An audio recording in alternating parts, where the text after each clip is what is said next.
Welcome to the TFW podcast, episode 183 of this thing.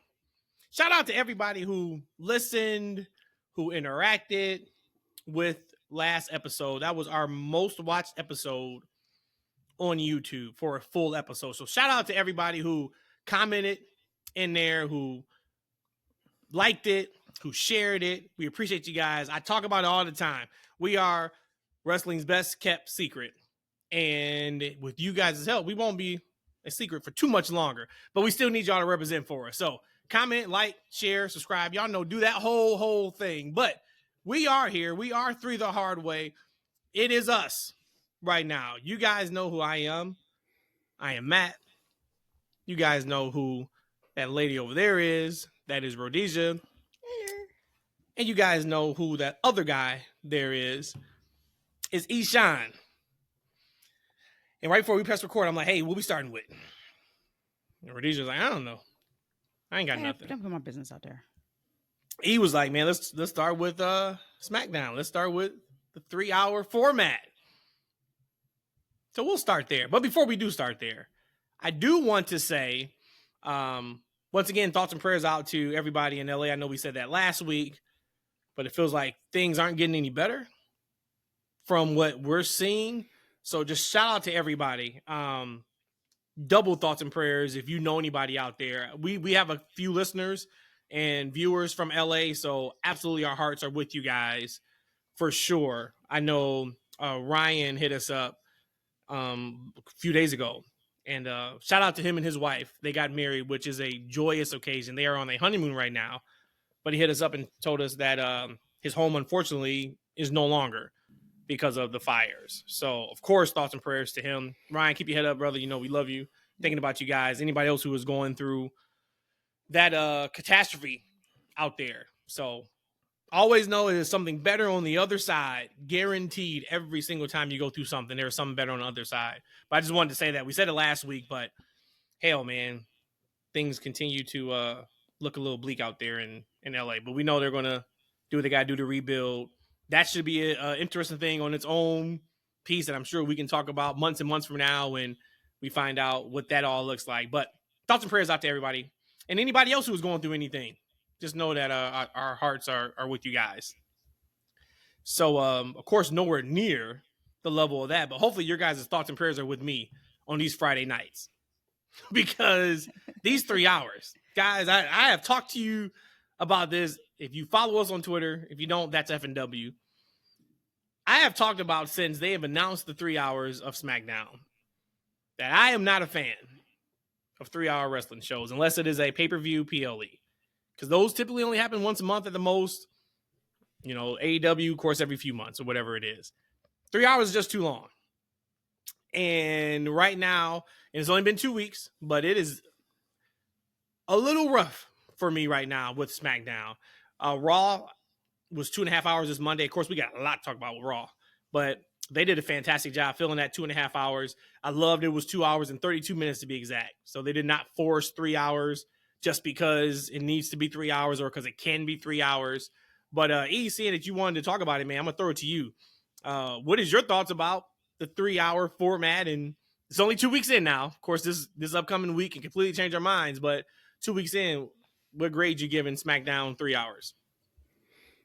Well, yeah, I just want to talk about it, see what you guys thought about it, because there's been a lot of discourse, negative discourse about SmackDown the past couple of weeks, saying that the show has been too long and the 3-hour format is not working. I got to be honest with you, I don't think 3-hour formats of any wrestling works. I mean, I complained about Raw being 3 hours for years. Now, has it been more watchable in the past year and a half since H has taken over? Absolutely, right? And we could thank the amazing roster they put together. And actually, Judgment Day has been a cornerstone for that show for like over 2 years in multiple segments, kind of that little background story that we've kind of seen. So like that show is kind of set up for a 3-hour format, especially with the amount of talent. But when I look at SmackDown, number one, a 3-hour watch is hard for me, man. I mean, I know we're supposed to be used to a 3-hour wrestling show, but that's a lot, especially nowadays, to sit in front of your TV on a Monday, let alone a Friday night, for 3 hours and watch wrestling. Man, look, that's just a lot to ask to watch anything on a weekly basis, right? A SmackDown show that formerly was 2 hours. You had a roster that was for 2 hours. Now you're expanding that to 3 hours. Like, that is rough. I just don't know if they have the roster. Can you look at like Raw? We just got finished watching on Netflix. You look at the top guys. You got Punk. You got Drew. You got Seth. You got Gunther, who's your champion. You got Damian. You got Jey Uso, who's ultra hot. Like, they have a hot roster from top to bottom. Once you got Cody and Roman's at home, Solo's at the crib too. Like, I think like that hot level drops down after a while. So I just don't know if the SmackDown side can really hold a 3-hour show without some type of a shakeup. I heard that you got the White Six possibly coming over pretty soon. I don't know. That's going to help, to be honest with y'all, based on not the way they've been booked for the past 6 months they've been back. But to me, y'all, I think this is just a problem with the 3-hour format. I think it's the roster itself. But what did you guys think about the show? The only thing I actually remember from the show, because it's been a lot of days, was Shinsuke and LA Knight. And I was really interested to see, because I actually thought, I was like, well, LA Knight's going to win it back tonight. It didn't happen. It was a no contest. It ended that way. For me, I was really, really kind of hoping LA Knight was going to get it back, and I was going to eventually fall in love with LA Knight before last year, when I said I'm not going to invest my emotions and feelings in them because it took so long to push them properly, and I've been getting some flack for it since then. I was like, but now, because you got Shinsuke kind of hot, so now you made some kind of heat there, some kind of interest, and I'm like, all right, LA Knight, we about to kill it. And he didn't. We had interference. I'm hoping now that maybe with some people, those super heavy hitters going to Raw on Netflix, that maybe LA Knight can be pushed in my eyes the way that I've always wanted him to be. I know y'all said that he has had a push. He's not a top tier guy, but for me, so that I can get behind him. Hey, Rhodesia, real quick, you mentioned Nakamura and his feud. Mm-hmm. What do you think about his presentation? Right, they've been having this guy. They get these shots where they kind of watch guys walk into the arena, right? Like, they're just getting there, they follow with the camera. And Shinsuke like a regular dude, right? He got his glasses on, he got his, the makeup is off. He's like a regular, everyday guy, but then he transforms, get into his ring, like he's like this demonic Nakamura, right? With the dark music. To me, I feel like the presentation before the show, seeing him walk in, be just normal, and then him getting in the ring being something else. I just feel like that kind of ruins the illusion a little bit, because they don't bother to explain why he has this different take and why he's dressing like this. But it's just an act that he does before he gets to the ring. Does that do anything to you, like to see him be regular and then something else when he's in the ring? Being fully transparent, I didn't see that. I didn't see the walk-in. And if I did see that walk-in, I'd probably be like, yep, that's a disconnect. Because we've already know that Shinsuke has been repackaged a few times. So again, it's kind of like, this is it for me. And I've actually been liking Shinsuke since he's been back. But if I would have saw that, I would have felt 100% different about him. But again, I feel like there's also a part where we kind of miss with Shinsuke reintroduction of being kind of like this possessed by the demon, or getting the energy from a demon, or whatever we're going to call it, when he transformed into this, evidently. I think they did a not too good of a job in explaining that. I feel like this package of him is probably the best, but I also feel it's going to be the last of them. But yeah, you can't do that. You got to protect that character if that's the case.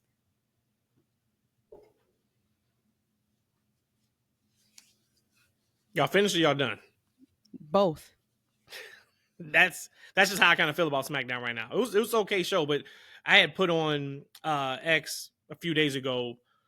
Just there's just some presentation pieces to it.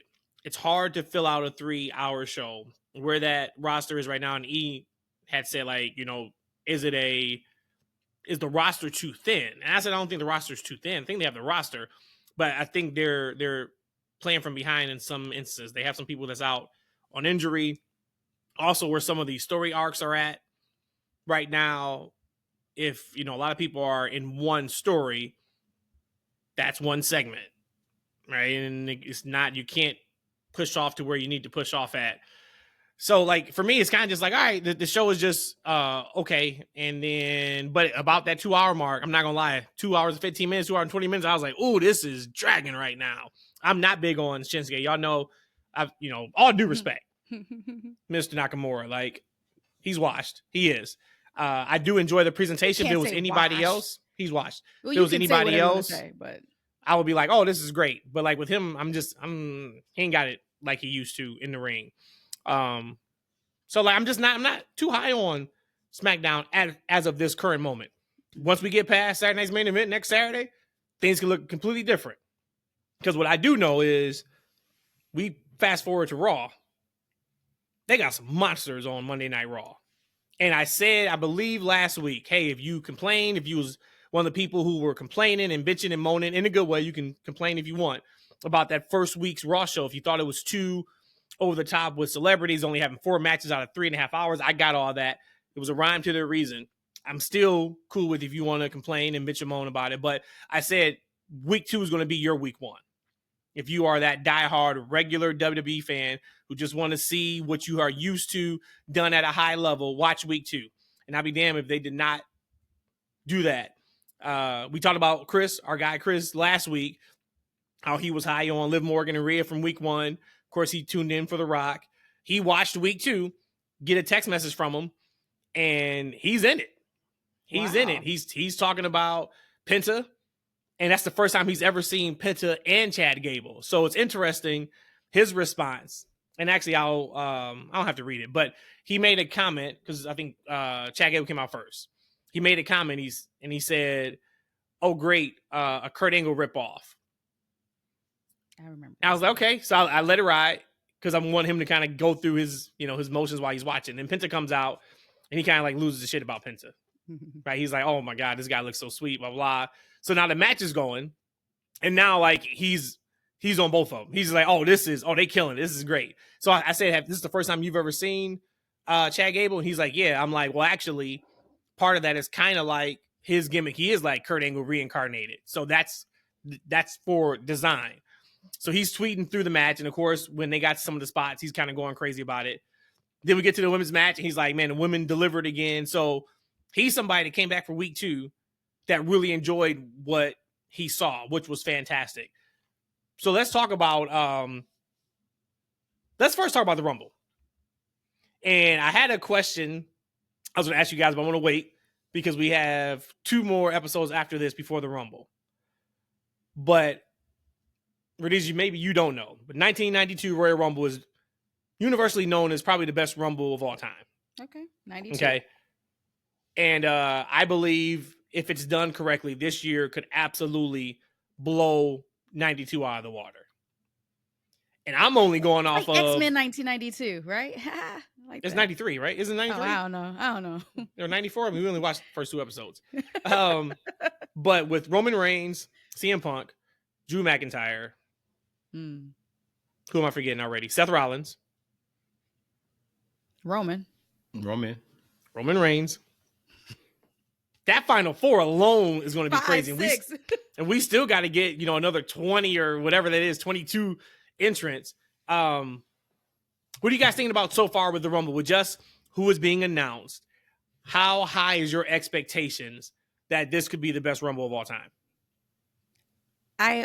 Of all times. Yep. Probably high, probably up there. But I also don't get my hopes up too high for this type of pay-per-view. Just because it is the Rumble, it's something that's just a formality to get us to Mania. I'm probably more excited about maybe some storyline development on like the other matches. But the Rumble itself as a whole, we're talking about just the actual Rumble match, or we're talking about the whole entire Rumble? The Rumble match. The Rumble match. I think I know it has the potential of being the best one because those top 6, 7 people you just named alone. If you and John Cena. How do you forget about John Cena? If you can't make magic, then I don't know what to say about it. But I don't want to get my hopes up high because it is a lot of chaos with Rumbles. So battle royals and lumberjack matches and gauntlet matches. There's just so much chaos that I just sit back and watch it and just know I'm gonna go up and down with it. But I really don't have any kind of expectations for it. But with those names, it would have to be. For me, I'm gonna go no, man. Like Ooh. it's kind of hard, to go back. It's kind of hard to, like, you think about my childhood, like right when I was young, how I felt then. Like I felt differently about wrestling then than I do now. Like, I still love it, but it was a different thing. When you're a kid, like it's a different emotion that you have. And I remember like watching like those first couple of rumbles and was like, wow, this is it. Like I don't necessarily remember who won and what was happening, but I just remember just being like, this is it. Like I've seen so much wrestling. I know it's going to be a good show. I just don't think it's compared to how I was feeling. Now, I kind of gotta say that I didn't know that Cody Rhodes and Roman Reigns would be my favorite WrestleMania match of all times. Right? I didn't think that would eclipse Dirtbag Hogan and Macho Man back in the day. Like I felt like that was like a huge moment for me. Hey, you know what? I'm gonna put a mark on this one right here because my coffee is kicking in. I got my mushroom coffee back, y'all. And while we're talking about childhood love, I'm about to put a mark. I'm gonna put a mark so we can come back. He got so excited he muted himself. That is fantastic. Yo, that's pretty hilarious. Actually, that's hilarious. Yeah, I pressed the mute button instead of the mark clip button. So let me go ahead and mark that clip right now. Rhodesia, you weren't alive back then, but Matt, let me ask you, man. I've been watching these videos about what wrong with 80s cartoons. Okay. Were you into He-Man back in the day? Oh yeah. It's kind of together good. This is big muscular man. Yeah. Still He-Man wrestling, and right? I used to watch She-Ra. It was called She-Ra, right? She-Ra, man. All right, so stay right there with it. Did you know that He-Man, the cartoon, was actually almost an infomercial just for the toys? That would make sense because I know I wanted the toys super bad. I think I had He-Man and maybe like it was like a castle or something, right? Wasn't it like a castle? Castle Grayskull. Okay, so I had that, so that would make perfect sense because I wanted that more than anything in the world. So I've been watching a lot of these little things. Do you know most of the cartoons from the 80s and even early 90s were really infomercials to sell toys? So that's why a lot of times when, let's say there was a cartoon and you only got like maybe a one season out of it or maybe 2 seasons out of it, if the toys didn't sell well enough, they would just cancel the cartoon. Like, I don't care how good the cartoon is. If it's not selling toys, they will get rid of it. So you mentioned She-Ra. So He-Man was like one of the top selling toy lines from 86 to I think 87, 85 to 87, something like that. They were selling like 400 million toys or something like that, whatever, right? They decided to go into a different route. They introduced She-Ra because they tried to introduce like the women's line. So they was trying to hand off He-Man to She-Ra, but the She-Ra line kind of fumbled. And so like with the cartoons, with He-Man, they decided like, hey, we're not going to make any more new He-Man cartoons. It's cheaper for us just to do reruns. And he kept selling toys. So like the He-Man died down. She-Ra never picked up steam. So She-Ra kind of ended He-Man and the toy line. I just thought that was just fascinating. But back to wrestling. That's interesting. So you know what's funny about that though? Like, it's capitalism 101 and just like selling stuff. Like even right now, there's no if difference. you put it to wrestling, the weekly shows are to sell the pay-per-views. Right? Like something is to sell something else. Something is always to sell something they else. used to be, right? That's the only thing about you think about especially WWE now. Like, right? Like these Raw shows aren't necessarily driven to sell a pay-per-view because like we're gonna get it on Peacock, right? And you're gonna get it in your subscription model.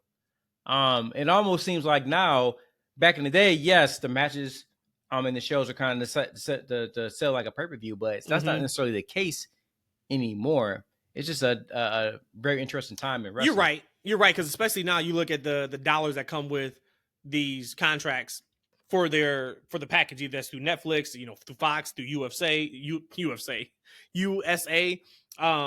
They're getting just as much money for their TV shows as they potentially are getting for their PLEs through, Peacock or outside the US with Netflix, what that looks like. So yeah, that is a little bit differently now. That should be the model for AEW, but even AEW just signed that huge TV contract. So I guess content is content now, right? Like you just got to put your best foot forward every week or every month or whatever you're doing and hope to get as much content as possible before we... Hey, speaking of content, real quick, move. So you're the audio video guy. How do you feel about watching Raw on Netflix versus USA? Dude, it's such a difference. I said the first week I was like, I don't know what they're. So I could tell when they had the football game on Christmas. I was like, okay, they're doing something different. They got some new type of fandango to audio, or not really audio, but video. Like their video was super clean. And then when Raw hit last week for the first time, I even tweeted, I was like, man, like their feed is just so damn crispy. So I don't know what they're doing.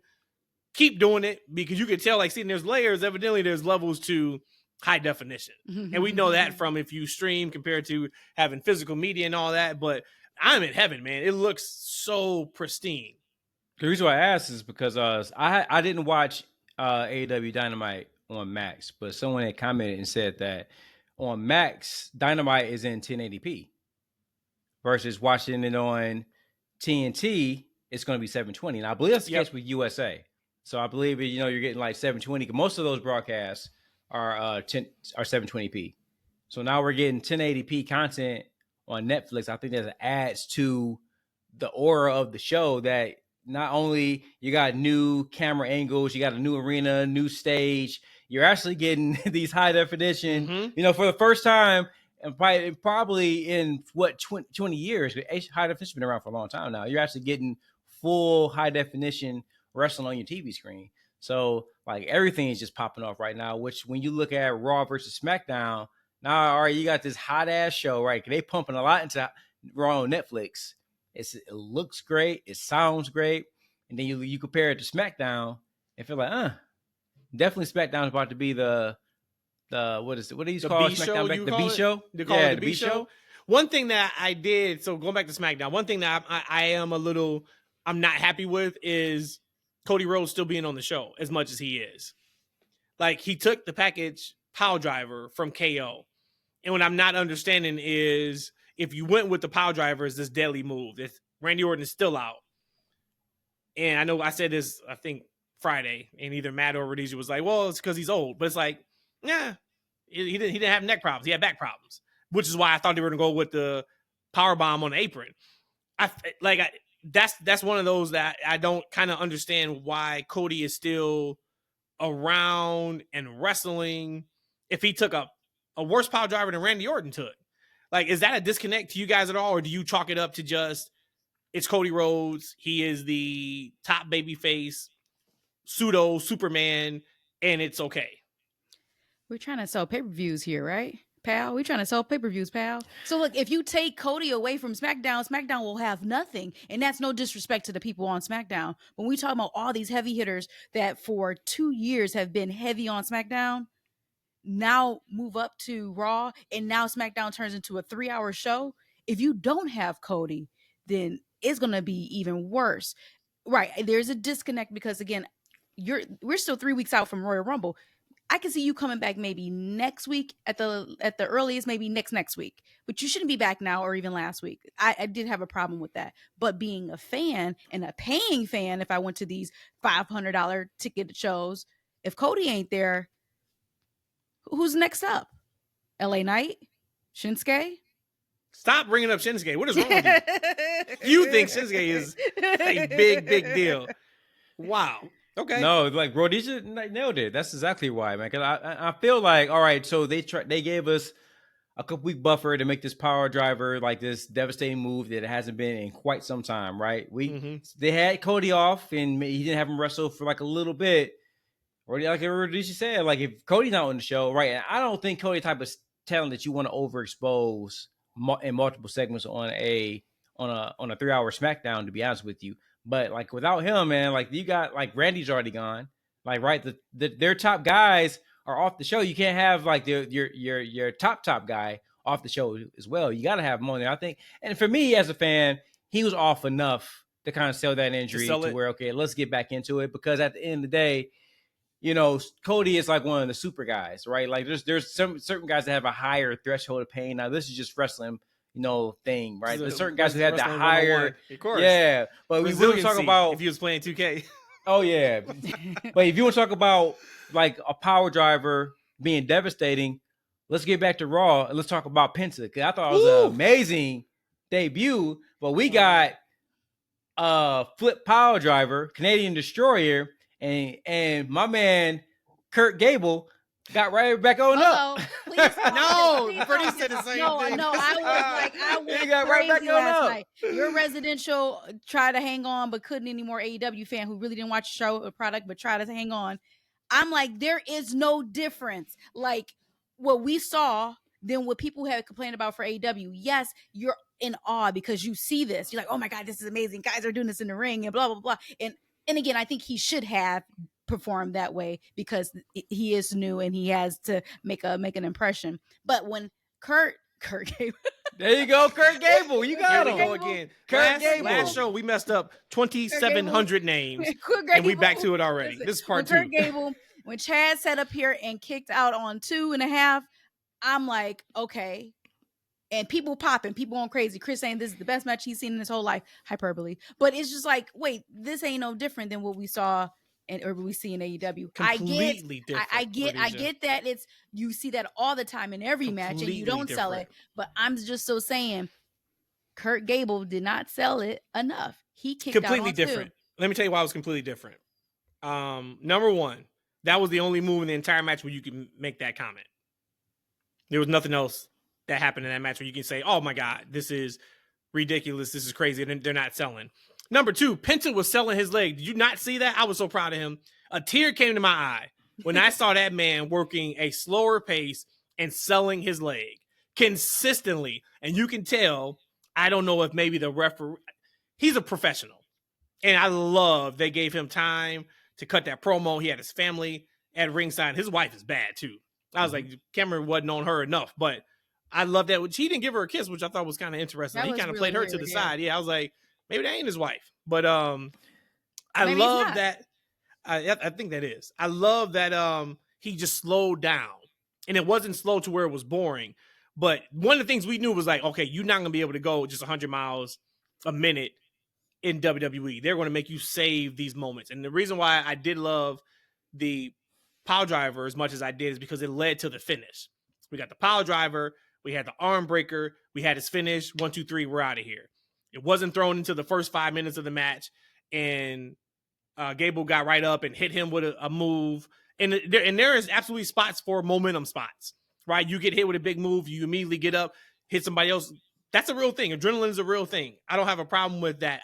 The problem is when it happens numerous times in a match and then something you give away that could have been a close to or could have been that super duper false finish or should have been a count out or whatever, and it was nothing. We just continue to move on. So I honestly think it was drastically different than what kind of matches that he's had in AEW. Now, granted, he's also not one that I felt like gave away as much as maybe some others in AEW.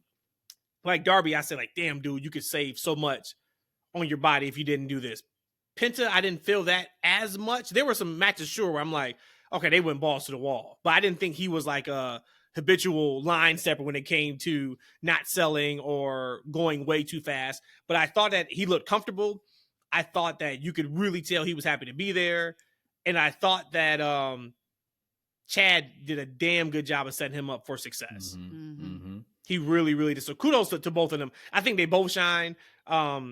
I think it was Bushman sent me a text and asked me, like, what'd you think about the match? And I thought, I told him, thought it was great. I thought they kind of checked every box. When they didn't know who Penta was, you got a great presentation. Music is definitely generic. Yeah. I thought the music would have been better. I don't know what that was about. But what That's the worst music. That was the worst music. music. Man, like they got to figure that. Music, I know you said you're gonna wait till Penta or till Phoenix gets here. Yeah, hopefully he punched somebody backstage today at Dynamite so he can get there on Monday. But presentation was great. The wrestling was on point. They gave him a promo at the end to make it know that, hey, he is the guy. I think anybody who's never seen Penta walked away being very impressed. So at that point, 2 thumbs up. It was a positive. I want to ask y'all this quick question, and it's actually maybe even just a rhetorical question. How is it that people knew him? Like, and now they were in San Jose, if I'm not mistaken. So it's a huge Mexican Latino population, but they knew him. But when you get some of these other people who come back and return, they return to nothing, almost as if they don't even know the person. Can y'all speak to that? I can't even ask that question properly. Do you get where I'm coming from? These fans that were like y'all don't even remember what happened 8 months ago, but then y'all know Penta. I think it's all about location, right, Matt? I think he debuted and at the right place, right? You think about like he spoke half his promo in Spanish Mm-hmm. and they were popping. Big Like, right? reactions. Yep. Yeah. So like, so obviously, I'm not sure. Of course, he's from Mexico. So, but he's probably, wrestled there multiple times. And a lot of the people there probably knew exactly who he was. Would you agree with that, Matt? Yeah. And shout out to Pat McAfee too. When he was cutting that promo in Spanish, and Pat was like, "Hell yeah." Not knowing he didn't know one damn word. I love that. Location was a major one. So you are spot on with that. Second part was we knew he was coming because they said it last week. So people can Google it and stuff like that. Yeah. So at that point, you're online, right? The majority of Okay. people, I think, that go to this. Let me take that back. Maybe not. Yeah. Maybe not. The vocal minority that go to the shows are absolutely online. So they knew.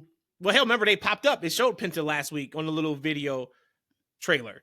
And I mean, he's a popular guy, right? So to your point about, hey, you don't know who Trish Stratus is, but you know who Penta is. What Penta is was just on their TV too a couple months ago. But hey, but going that's back a big to part of it. That Penta thing, I want to talk about the power driver real quick, right? Because I thought if you take out the Cody, Rose, Randy Orton, Kevin Owens making the power driver dangerous again, if you take that spot and you put it to side like it didn't happen, I think that was probably one of the better uses of the Canadian Destroyer without it actually finishing the match. Because when it happened, neither guy popped up immediately.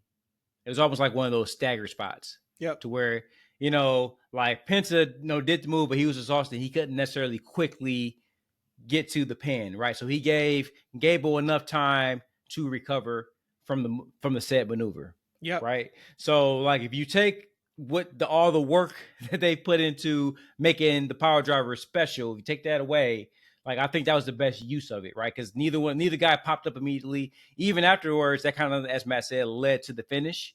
So I was okay with it, but however, WWE did take time to make that power driver mean something, right? To make it devastating. And in that moment, a flipping, more devastating version of the move didn't take the guy out, right? The Cable was able to get up and he was able to cover a little bit, but he still ended up losing the match. So I feel like that's a little counterproductive, but I will probably say they're gonna probably go away from the move and make like it's gonna go. Power drive's gonna go back to being a maneuver, as they say back in the day, right? But I thought when I was watching this match, Matt, and you were speaking to it earlier, I was watching Penta wrestle. I've seen a lot of his matches. I think from a work perspective, I felt like to me that was like the best wrestling match I've seen him in. Like just when I was just watching, like he was going with Gable with some of these, chain grapples and etc. He had like a little wonky spot with the rope. He was trying to do something with the second rope or whatever. That was kind of wonky, whatever, right? However, the overall match, I hadn't seen Penta wrestle like that style. Like I've seen him wrestle like the Crash style that I've seen him do for years in AEW. I've never seen him actually wrestle, right? Let alone kind of keep up with Kurt Gable. I think I messed up and said his name the right way earlier. I've never like he actually was kind of rolling with Kurt Gable throughout the match. So for me, I'm like, man, this Penta is going to be different.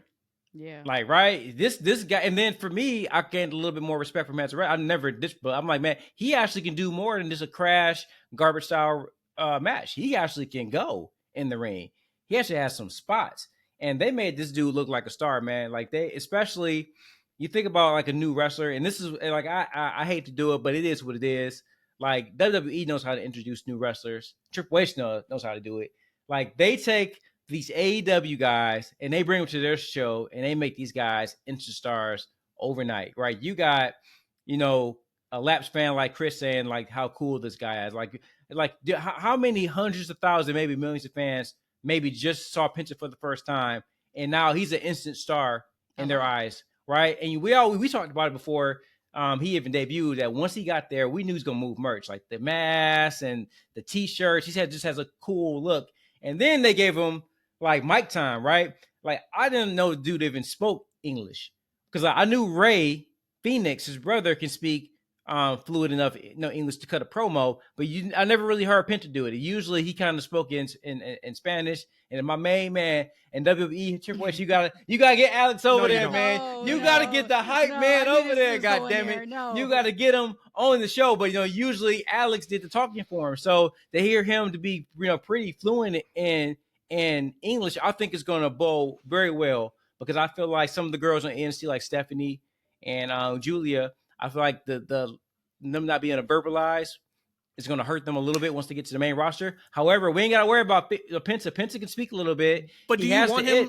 Do you want him speaking though? Like how he looks, right? To me, he looks menacing. He's got that scary facial paint. He got the contacts in. I don't know if I want him cutting promos like in English. Look, we talk about main guys, your top guys, your high up. They speak, right? They had like with Nakamura. They tried doing it through the talk bubbles and through the cartoons, right? You gotta be able to tell a story, and you can't just do it through your mouth. You can't just do it through, like, that's one of the reasons why Ray is one of the greatest luchadors and top wrestlers of all times. Is that yes, he had the mask, he was able to emulate through the face, but he actually can talk to the crowd. We actually can hear him and get an idea of what's going on in his mind, on what his motivation is in this match. Like, right. And that's one of the biggest things about wrestling. We need to know their story. We need to know how they feel. And it's one thing to see it, but we got to hear it from the man himself. So him to be able to kind of verbalize himself down the line, in some kind of degree, he don't have to cut like 15-minute Seth Rollins promos, but if he can come out there like he did on Monday, just kind of speak for himself, get the crowd hyped, I think that was great. And in addition to that, they gave him the time to do that. Like, you would think that man won the world championship from Gunther last on it felt on like Raw, he won a right? Grammy. Like if it was music, Yeah. I was like he here cutting a Grammy award right here. So let me ask you guys this, because I had to look at myself a little bit and say, am I being biased?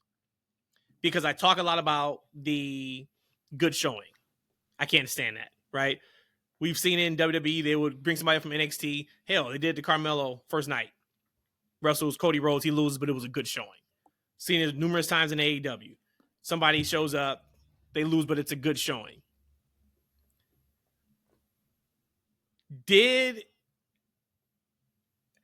If this was not WWE and how hot WWE is and how much they are scratching our itch for the majority, and we call them out on their BS when we need to, but for you to speak to me, am I looking through this with rose-colored glasses because I'm not saying that match was a good showing match? Like, should Penta have taken that long to take care of Chad Gable? He's Chad Gable. We know he's a phenomenal wrestler. In storyline and presented on TV, Chad Gable's not a world beater. And this guy who was touted before he came on TV as the best luchador that Triple H could find or WWE could find, it took him 12 to 14 minutes to beat Chad Gable. Hello. Reference my response 5 minutes ago. It's a 3-hour show.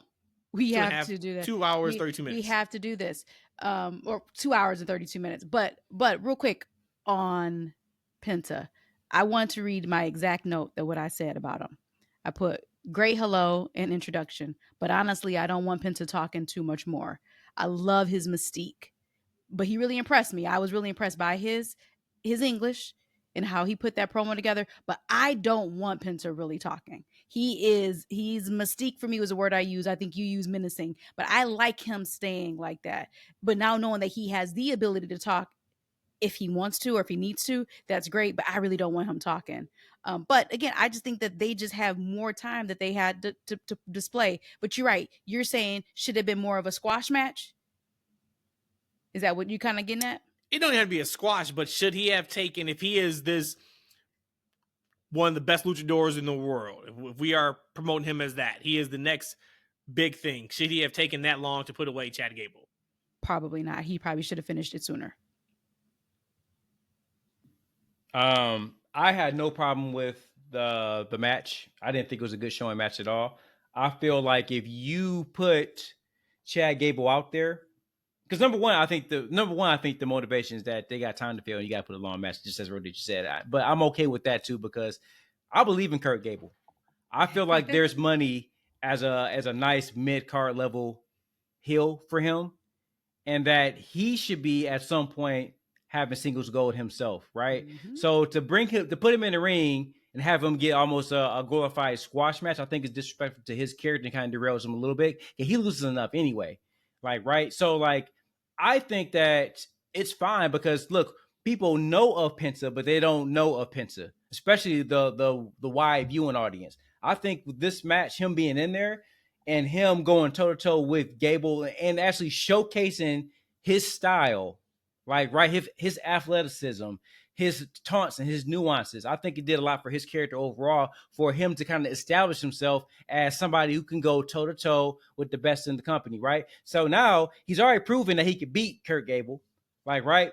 And he did it in such a graceful way. And they made such a big pump in circumstances around the microphone. I think it actually helped him. I don't think it hurt him at all. I think people they believe in Kurt Gable. They believe in Kurt Gable. They know that he should be he should be a guy that should be pushed to a level. So why discredit that by put him in a glorified squash match? They could put him in the ring with anybody to do that, because there's multiple guys on that roster that they can kind of put in there to give him a good match that doesn't have the name of Kurt Gable, right? If that's what they wanted to do, they could have did that. But I think they wanted a long match. They wanted a back and forth match with somebody that the crowd respects.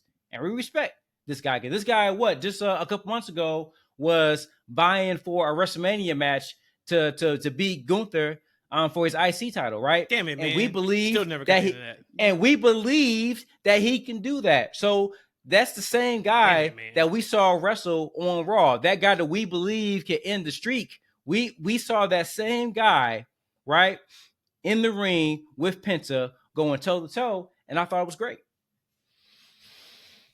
So 2 thumbs up, right? The information came out, I think today, that the mask is like number 1 selling item right now or something on WWE Shop. And which I have been saying like for fucking weeks and weeks and weeks. Like, yo, this is finally, he's going to get merchandise. We've been saying when he was in AEW, like, yo, AEW. And I know they don't have the infrastructure, but you can still make some damn masks. Like, you can still make his gloves. Everybody named Mama making t-shirts. Yeah, you can still do that. Which I did love that he went away from that dumb glove spot where he would pull the glove off in the middle of the match for no reason. They was like, we're not doing that shit here. Oh, yet. we gonna get it eventually. I know we're gonna get it eventually, but trust believe. Hey, look, like my man Alex gonna run down there. No, he's not. He gonna skip down there. Penta says, and then all of a sudden the glove gonna start coming off, and the crowd is going pop. No, they're not. They're going shit. But so but it's funny because I had made a joke on Twitter about like he's going to sell more merch in one night than his entire time in AEW. I saw somebody comment and it was like, well, yeah, WWE is much bigger than AEW. They told you. So I don't know what I don't know what the dunk is about that. It's like what the dunk is. He's been in AEW for 5 years. In no world should one day there's more. Not saying that happened because it was a joke, genius guy, but still that. Hey, he's man, a cash look, cow. He's a them cash AEW cow. shields, man. Y'all be so stupid out here, man. Y'all act like, look, if you gonna love something and like something, let's be honest and be realistic about what it is that you love and like. Man, y'all know that AEW merchandise is shit. I'm a fan too. Look, if you go to the events, like right, especially a couple years ago, man, we went to what was that? What was it? All in or all out? Which one was it? Both. Well, we went to both. But you talking about when they had 4 shirts or when they had 6 shirts? Man, that merch. Merch area was horrible. Yep. It was horrible, right? And so they haven't gotten that much better. Now, if you go to a show, they do have a bigger setup area now that you can kind of go get different things. But they didn't merchandise these guys like they should have. They ain't WCW bad, but it's definitely room for improvement with that show. I mean, with that merchandising on AEW. So awesome from Penta. If you had to pick, the show started off with CM Punk, Seth Rollins, that I loved. Thought it was great. Punk comes out and just, hey, look, I'm over it. It's time for me to get after these champions. Seth Rollins' music hits. Punk is disgusted. Drew comes out. If you had to pick between those 3, you have to. Okay. Only those 3. Okay. Who would you have win in the Rumble? All right, so I have 2 hyperboles for this whole episode. Not Okay. just 1, 2. Or no, not hyperboles. What you call them? Like hot takes. To answer that question, I'll address my first hot take. I think, in the most shameful way possible, I'm starting to become a CM Punk girl. Yeah, about time. No. About time. So to answer your question, of those 3, I probably would want Punk to win. Oh, It's about goddamn time because you really ain't got a good reason not to like the man. It's just Remember, she didn't like him because of Brawl Out.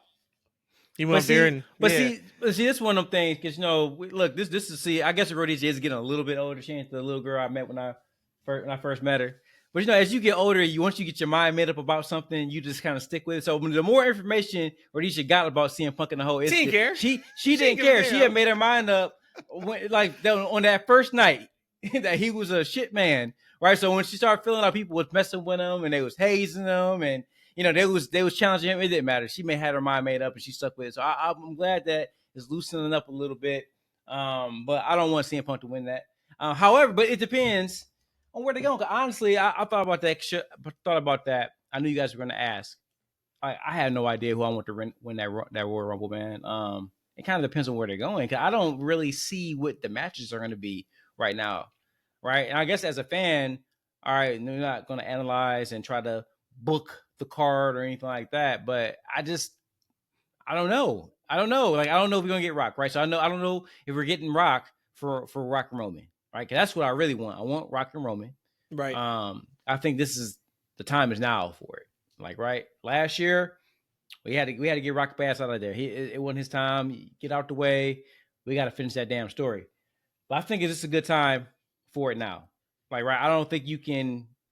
I think you could get there, but I think that Bloodline story that is going to be more watered down. I think this is a great time right now to reveal that he was. The high chief, and he considers himself over the tribal chief. Mm-hmm. And he was behind Solo and the whole thing, right? He was the mastermind behind the whole thing, and he's still calculating the plan. The time is now for that story to me. I feel like if you try to shelf it right now, you come back to it, I'm like, all right, Rock and Roman is still gonna be a moment. Right. All right, so where's that lead Cody? Cody's gonna be a champion going into the show. So out of those guys, who do I want to see Cody wrestle? Like, or who is Cody going to wrestle?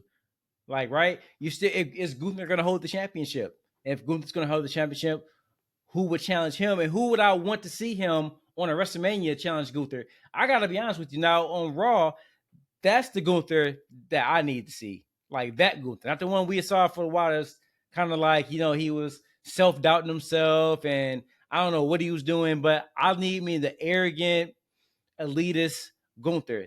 That's the Gunther I want to see, but I don't know who I want to see. Who I would want to see him wrestle at Mania. So out of just those 3, then Mania. Out of just those 3, Punk, Seth, and Drew.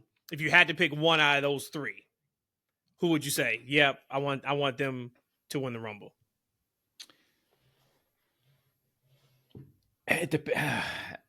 I kind of want to say none of them. To be honest with you. Wow, you want to do everybody just go over the top at the same time? All 3? Man, look, because I like you. All right, so let's say everything stays the same. Yeah, you got Cody, one champion. You got Gunther, the other champion.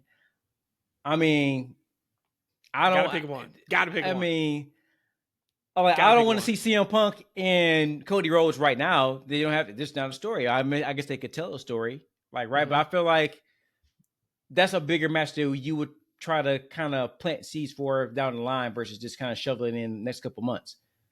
I don't want to see any of them. I don't want to see Gunther as champion. To be honest with you, he needs to come off that boy. Well, we'll get to that in a second because maybe by some chance, some miracle, he loses to Jey on Saturday Night's Main Event next Saturday. In my mind, we get the Saturday Night Main Event. I'm like, okay, who would I want to see Jey wrestle at WrestleMania? Because that would be huge. You got Jey in a main event for a championship match. Who would I want to see wrestle him?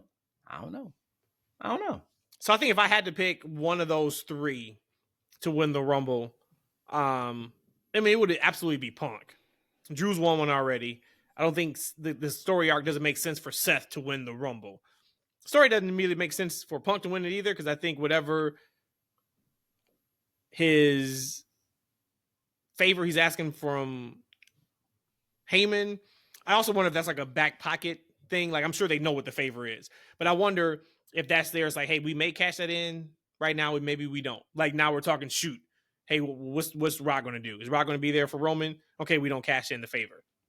All right, okay, if he's not going to be here, then we can go with the favor storyline. So I wonder if that's kind of like their back pocket move, just to cover their bases if they need to go to Punk and Roman for WrestleMania. That's going to be kind of interesting. But I mean, so then we can talk about Gunther and Jey. I was very happy with that promo segment. Jey is him. He continues to get some of the biggest reactions every single week. Gunther was fantastic. And look, I'm going to expose you for just being a tag team wrestler. You're just a good wrestler. Ooh, and I loved, even Jey was like, and they started doing he's like, hey man, chill out. This ain't time for that right now, crowd. Like, let me get my shit off. I thought that was excellent. I wish they could put the belt on Jey Uso at Saturday Night's Main Event. We've talked about Gunther's title reign has been cold. I think I truly know they want him to be the champion come WrestleMania, him being Gunther. But boy, I don't know what the story would be with Jey if he came into WrestleMania as the world champ. But I think I'll pull that trigger. Personally, I think I would absolutely pull that trigger, put the belt on Jey Uso next week.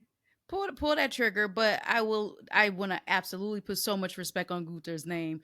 Every WrestleMania I've seen him in, I've been on here and I've said he's probably one of my top 2 favorite matches of every WrestleMania he's been in. So I know whatever he's going to do at Mania, as a champ or not as a champ, he is going to put on if he has a match. So going into it, knowing that he's going to have a fantastic match, I kind of want him as a champion. But again, the LA Knight feeling and how I felt about Jey, like I can't really fully fall in love with these people because I'm just scared that they're going to pull it back. But if they can put the belt on Jey, there's no denying him at this point. It really isn't. And I can sit up here and say, I'm tired of the yeeting. The yeets get on my nerves. I'm not saying that, but I could say that. But it is just a thing now. Like, it is so over in such a great way that he's undeniable at this point. Absolutely. I'm down for Jey winning that championship. I actually hope it happens. But then I'm like, okay, what's his Mania match? And I guess it shouldn't matter, right? If I just want to be as a fan, I want to say that, hey, I want Jey to win. You know what I'm saying? Like, and they'll figure it out. But I want to see Jey. I would love to see Jey win the championship. I think it'd be amazing. I think it'll blow the roof off that show. Like, just imagine him winning. Like, right? I almost think like it'll be almost like a Cody number 2. Like when the baby faces run out and they give him a hug and, like, you know, the place is just erupts, you know what I'm saying? I remember this one of the shows, Matt back in the day, I forget which one it was, but I think the babyface won the championship and all the babyfaces ran out there, and hell, I think the crowd, if the fans like ran the ring too, and everybody just had like a party with the champ. Like, I can see that being like Jey, but I almost feel like, damn, that should be like a WrestleMania moment. Right. Yeah, and we know and that's the thing, because you could because we don't know where they're going, which is kind of great to a certain extent. We kind of know where they're going for Mania, but as I was saying with the KO and Cody, I'd be down the same thing here. You could put the belt on Jey. I would hate for Jey to lose it. It wouldn't be at the Rumble. Maybe, you know, Elimination Chamber or on a major main event on Raw before WrestleMania. If you had to put Gunther in that world title match, it's just interesting because I don't know why give him a world title shot. Mm-hmm. If he's not going to win it. If he's not going to win it. Yeah. Right. Like, that's kind of where I'm at. Like, we were watching NXT last night and Stephanie was taking on Shotzi, and Rhodesia was like, I think you were like, well, Shotzi's not beating Stephanie, or I think you said, like, Stephanie's not losing to Shotzi. I was like, actually, she is, because you wouldn't put her in that spot just to lose. Like, she's not winning the championship right now, and this is no more contender match. And like 30 seconds later, Shotzi wins because of distraction. And I kind of feel the same way with Jey. Like, nobody was asking for a world title match this Right. time last week Right. against Gunther. We didn't So even you think it's give a possibility. you give it to us now. Like you gonna pull it away again from us? Like we went through this where Jey lost like 11 title matches in a row. You know, like, and then he finally got the IC belt. So like we've done this already. So unless they have an incredible story to tell outside of him not winning, this is a head scratcher. But I'm here for it. I think it's gonna be great. I think the match is gonna be fun. One thing, and this is it can't happen now. It cannot happen now. But you know what I sat and I thought Monday when Miz was talking to Sammy, and he's basically just like, "You've never won a world championship." I was like, "Fuck, would it be great to see KO and Sammy at a WrestleMania for the championship?" That's like for the geek hardcore wrestling fan. Mm-hmm. That man, imagine them, KO as the shit. heel, Sammy's the baby face. It's not going to happen because you don't take the belt off of Cody. Like unless you were getting Cody versus Rock and it wasn't for the world championship, maybe it's for the people's championship. Maybe it's for the people's championship belt. It's for Maybe the that people's maybe that championship. works. But I was like, in an alternate world, No, that was NXT 5 years ago, 6 years ago, whenever it was. That's Hear a me match. out. Hear me out. WrestleMania match. Jey Uso is your champion. Okay. Well, I'm trying to think of the Rhodesia term for it. I don't think there's a Rhodesia term for this. A triple way? Which one? Is it Quadruple Yes. quadruple okay, way. it's fatal. All right. Quadruple way. Jey Uso, Gunther. Oh, actually, five way. A Quint. Drew, Punk. No, get Gunther out of there, man. His sounds over. Back You to got Drew. Yeah, get back to quadruple way. Drew, Punk, Seth, Jey Uso for the championship. Drew Punk Quadruple said- way. I mean, hey, it was everybody in that promo segment, including Jey. Yeah. So I will call it actually a fatal foursome, is what I would call it. Okay. But would that be? Is that like not putting respect on Jay's name? Why? If he goes in as champ, why wouldn't it be? Like couldn't he put on a singles match? Like I feel like when you get to like the triple ways and fatal foursomes, like it's just like maybe do they not have enough faith in you to hold the match? I do wonder too, revisionist history, or not even revisionist, but just think about just what we saw last week.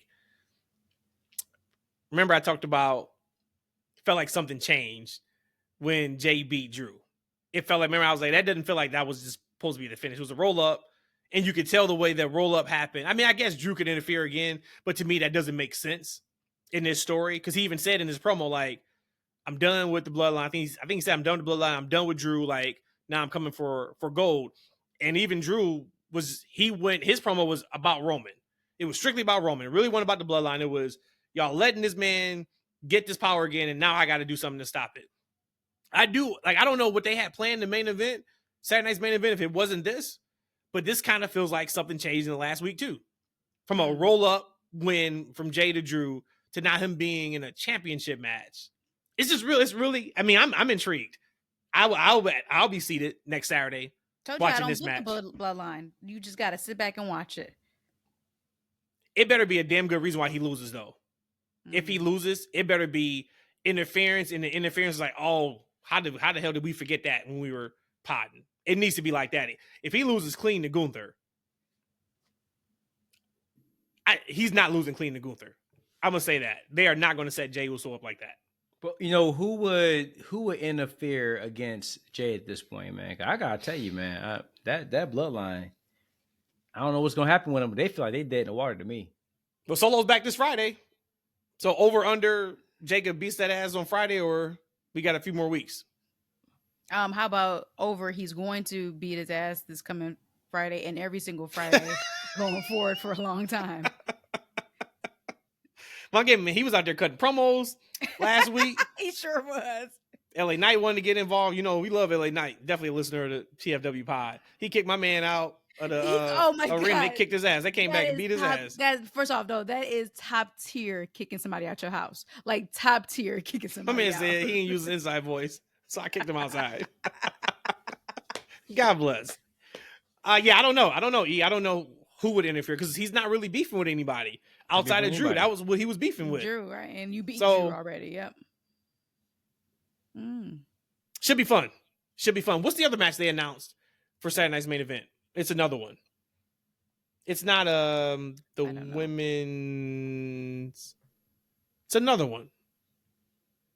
Look it up, Rhodesia. Speaking of women, E, what's your thoughts about Lyra Valkyria? And shout out to Lyra. Congrats to her being the first Intercontinental Champion over Dakota Kai. Man, I hoped it was Dakota Kai. Man, she came out there. She had new music. You went like a lot of times, like Rhodesia will tell us that somebody deserved to win something, and I don't typically agree. I felt like they book them to win, but I felt like Dakota deserved to win. Like I felt like so he could use. I felt like Dakota deserved to win. She's been there for a long time because she's done a lot to rehabilitate her career. I feel like at some point, for years, she's kind of just getting like. I feel like she, I feel like her friend Tegan Knox. She's kind of like in that same boat for a long time. Like just a matter of time maybe before she get released. And then at some point with the damage control, she like a switch clicked on with her. She became a valuable mouthpiece. She became a really good promo. She's always pretty good in the ring. I felt like her character itself started popping, and she did a really good job with her pre-match promo as far as getting us hype of why she should win. I feel like it was time for her. Now with Lyra, as I said, I don't know if I got a crush with the girl or not. Like I think she's beautiful. I think she's amazing, and she's good in the ring too. So I have no problems with her winning. I like WWE has kind of put the rocket on her since she got to the main roster. They aligned her with Becky early on. She had that spot in the Great Walls of China match. Wow. I popped myself, goddamn it. Yeah, in the Great Walls of China match. And so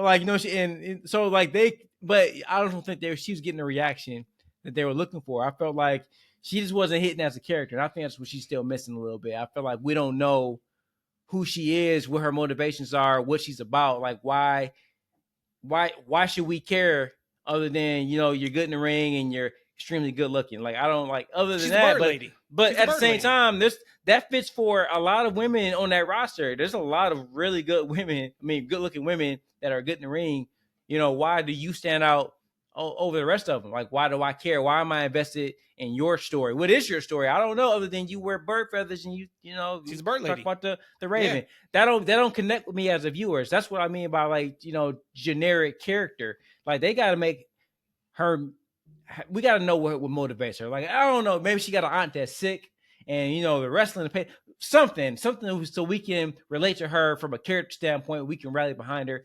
I don't see it yet, but I'm all for it. Like I hope it works out. I feel like it will. I feel like they eventually will find something for her so she can connect to the audience on the emotional piece. But for me, I was looking for Dakota to coin Rhodesia's phrase. She deserved it, but I'm sure they'll run it back.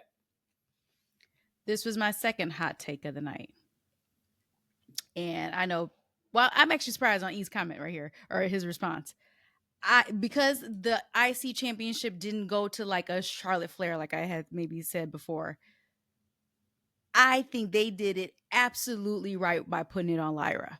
Now can we say Dakota deserved it? Heck yeah, she did. But when it wasn't going on somebody like a Charlotte or a Becky Lynch, somebody who is established like that already and a veteran in the game, it had to go to your WWE likes the what they call it spectators. They like that kind of stuff.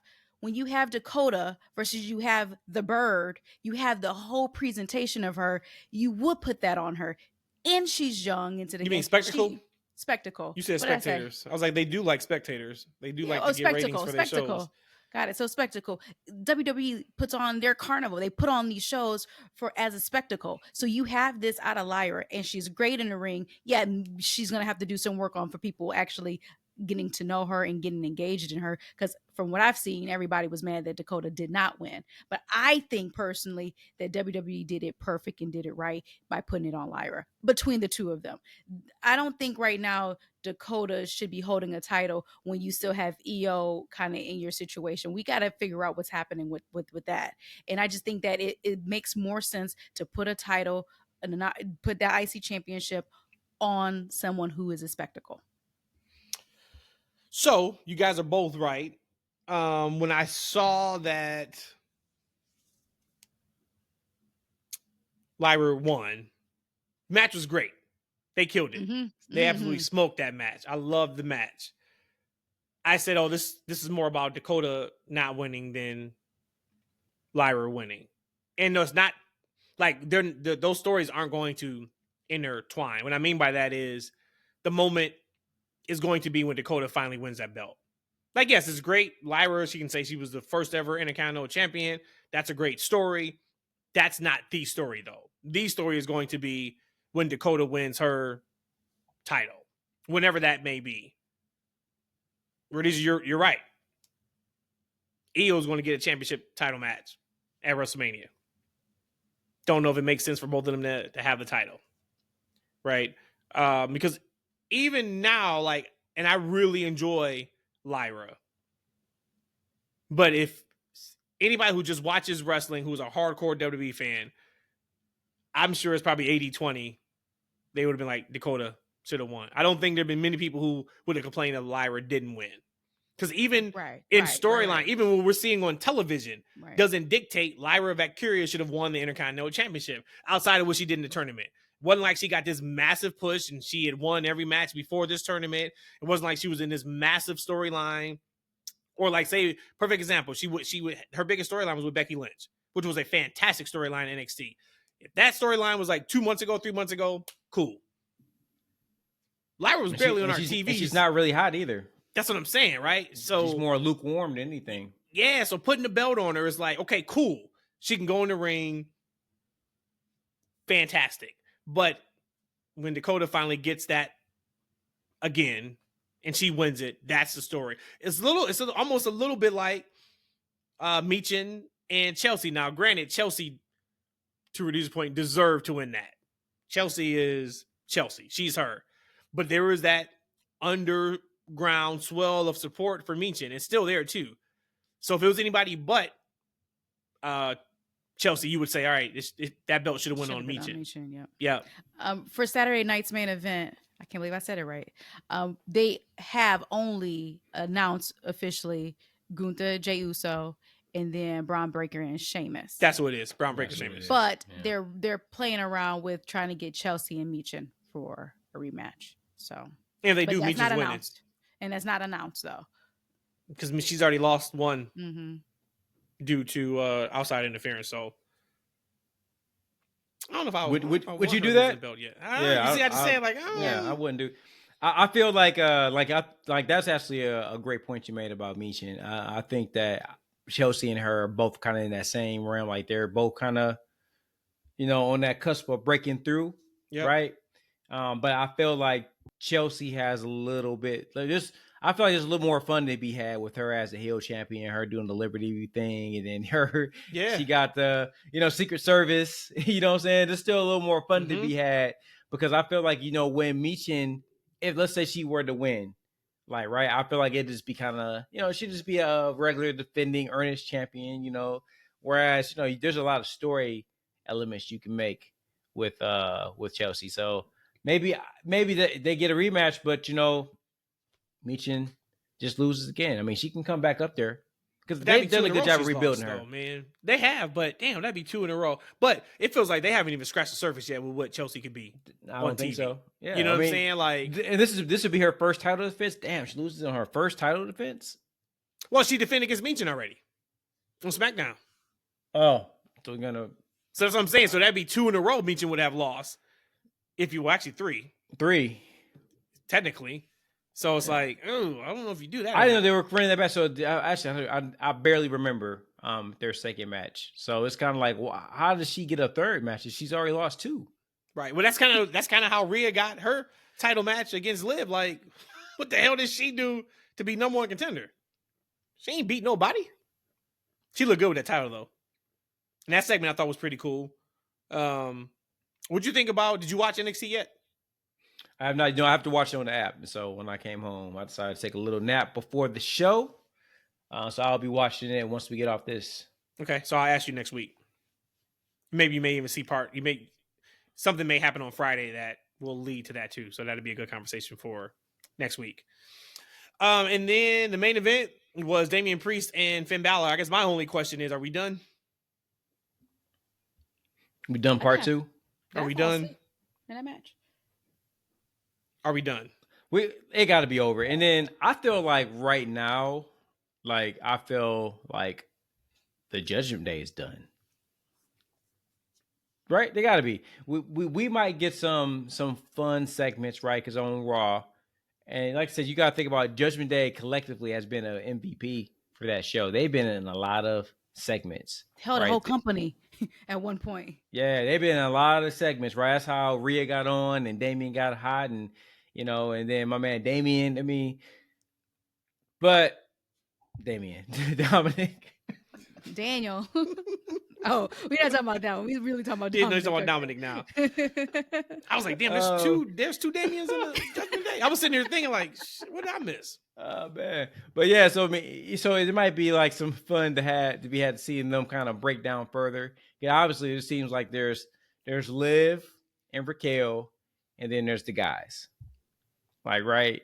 And so right now, we got this thing where Liv is using Dominic as look, he's like the little bit. Let's see, the table's a turn. The table's a turn, darkness. Right? He's the bitch boy now, right? Man, how funny was that? He turned around, looked at him, and said, "I don't think she's mad at all." It's like, dude, have you never been with a woman before? No, dude, she's livid at you. But that, they stole the show. That little 20-second, yep. Your little interaction. I thought, I was like, that's not okay. Now, that's great. We ain't holding no titles hostage. We can do this all day, but I don't want any more. I don't need the rest of it. If you want to tell me a story about Raquel, Liv, and Dominic and Finn, if you want to just put those four in something, cool. But to your point, E, and it might be interesting because you could tell that at this point that Liv and Finn, they don't like each other. Mm-hmm. Right? You could tell that. Because when Rhea was part of the group, those guys collectively were friends, right? And then Finn was the shady boy that, that broke everybody up. Right? He was the Judas out of that group, right? But you could tell that Liv and Finn, they ain't never really be on the same page. So I guess you're gonna see the story of them imploding. But it's time to move on. Right? I don't know how long they can continue to tell the implosion of those guys, because at the end of the day, what's going to be the payoff? Right? You're not going to see Finn and Liv wrestle. Right? You know what I'm saying? So, I don't know if Finn rebrands the Judgment Day into an entirely new group, bring some other guys in, maybe.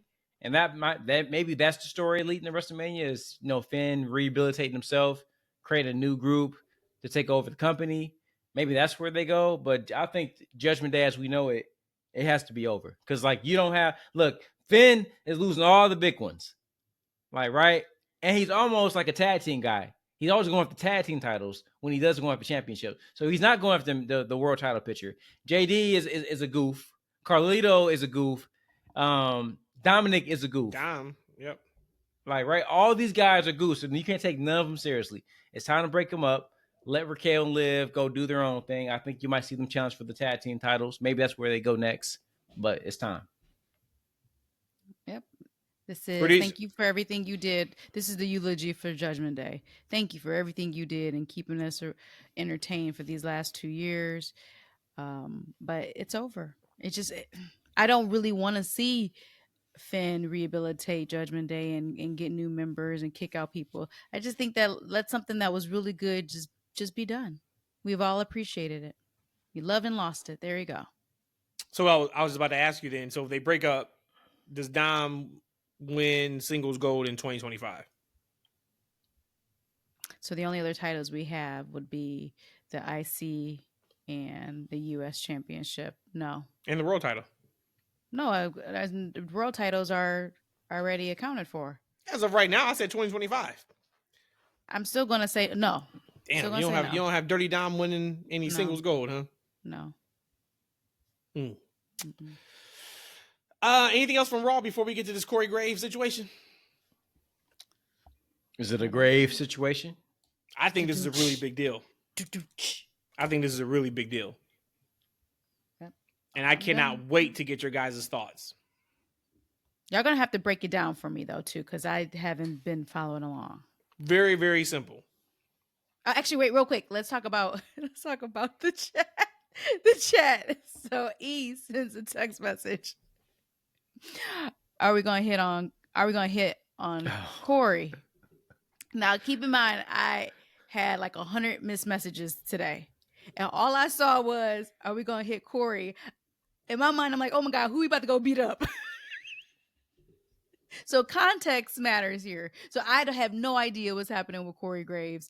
Maybe a tiny bit, but can y'all break it down of what we're about to deep dive here? Yes, big summary. So, of course, he was on Raw and SmackDown. That's counted. When Raw went to Netflix and USA went to 3 hours, they shuffled announce teams. And Pat McAfee took his spot on Monday Night Raw. He then gets put on NXT last Tuesday. Okay. And he did not look happy when they shot to him at the beginning of the show, where Vic Joseph pats him on the back and say, happy to have you here. He didn't look happy at all. Did a pretty good job, I thought. He didn't not do his job during that show. Fast forward to this past Monday, he sends out a tweet. And actually, I have the tweet. I don't think he deleted it yet.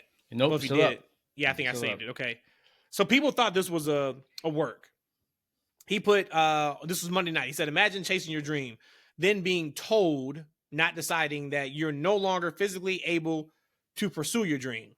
Then you dedicate your life to something dream adjacent and being pretty fucking awesome at it. And then when it's time to enjoy the fruits of your labor, being told you're not famous enough for your own job. Just in case you've wondered where I've been. Now, nobody's really wondering where you are because we saw you on NXT. Okay, so that was Monday. He shows up, of course, I guess, Tuesday for their walkthroughs or whatnot. And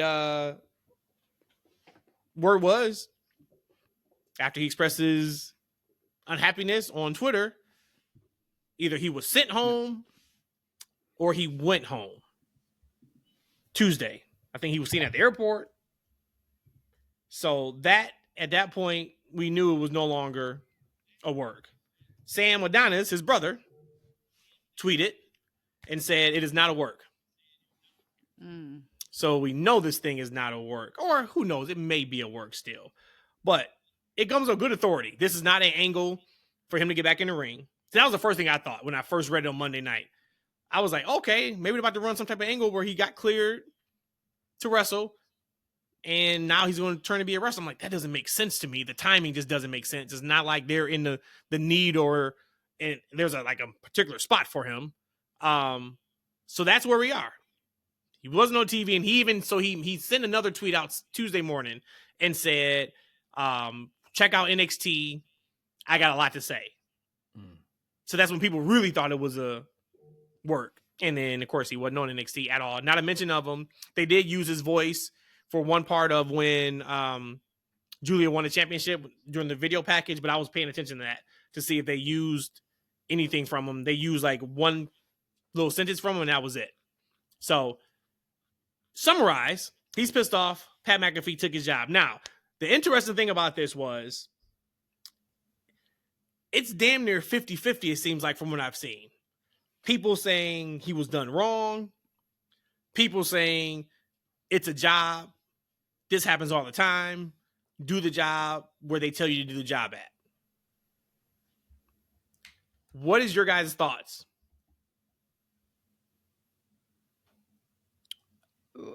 Okay, who's on SmackDown? Kitty right now got plugged back to Wade SmackDown. Beard and the new guy. What's his name? Joe Tessitore. Yep. Okay, Wade I and see Joe Tessitore keeping that. So that would probably be my first things of, okay, so you're telling me I thought in the hierarchy it was Michael Cole, Corey Graves, Joe Tessitore, but that's brand new. And so I always thought that Corey was number 2 when you looked at the commentators. So I would think that if you pulled him from Raw, that you would then move over to SmackDown, and then that feels like a double demotion, like a double demotion. So I would probably be completely all in my feelings. As a business, you do whatever you want to do as a business. If they said that Pat McAfee is going to be the person that's going to be the person on Raw, then that's so be it. I'm not going to hate on Corey. Like I saw like I was about to feel with CM Punk as far as like how he was unprofessional. I'm not going to call Corey unprofessional because I don't know what happened when he went to the show. But I can imagine some people being upset about the things he's posted. And like you just don't put your dirty business out there like that. But it's also his social media, so he can put whatever he wants to put out there, and he hasn't pulled it down yet. So I guess he's 10 toes down on it.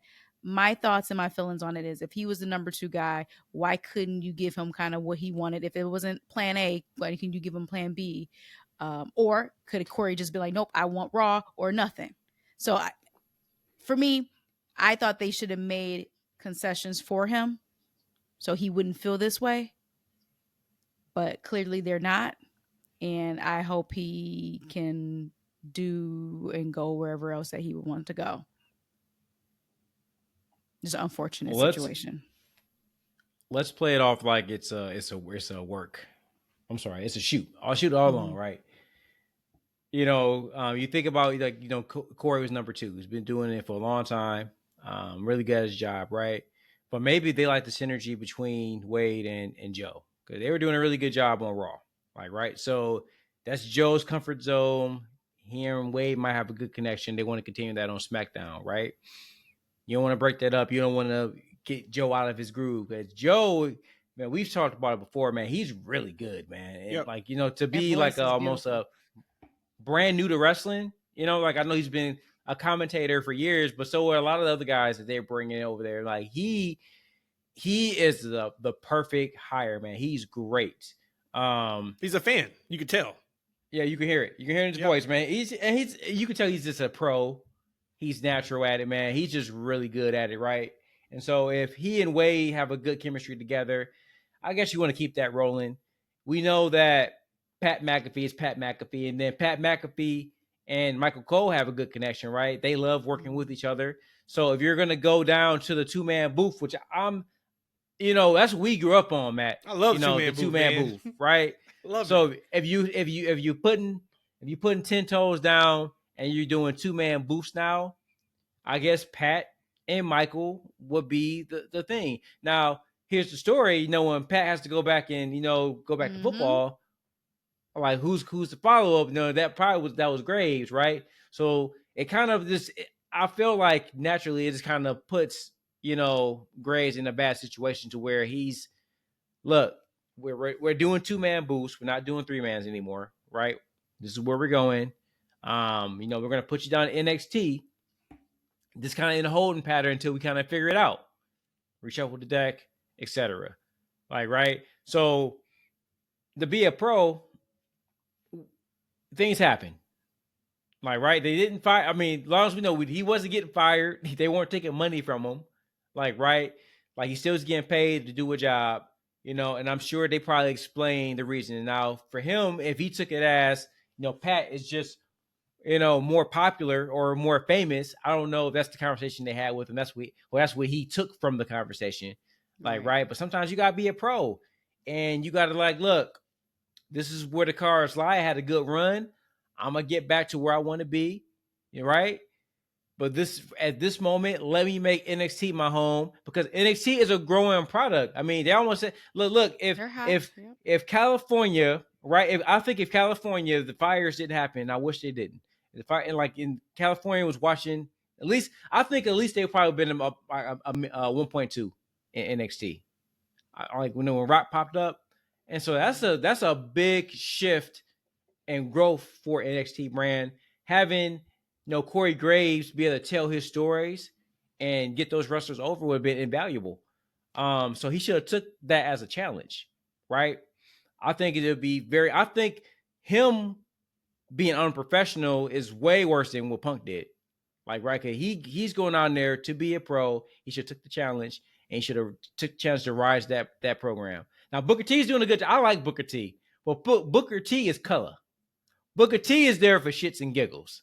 Like, right? Like Booker T is a caricature of a Yes, is a he's color commentator. That's what he is, man. multicolor. yeah.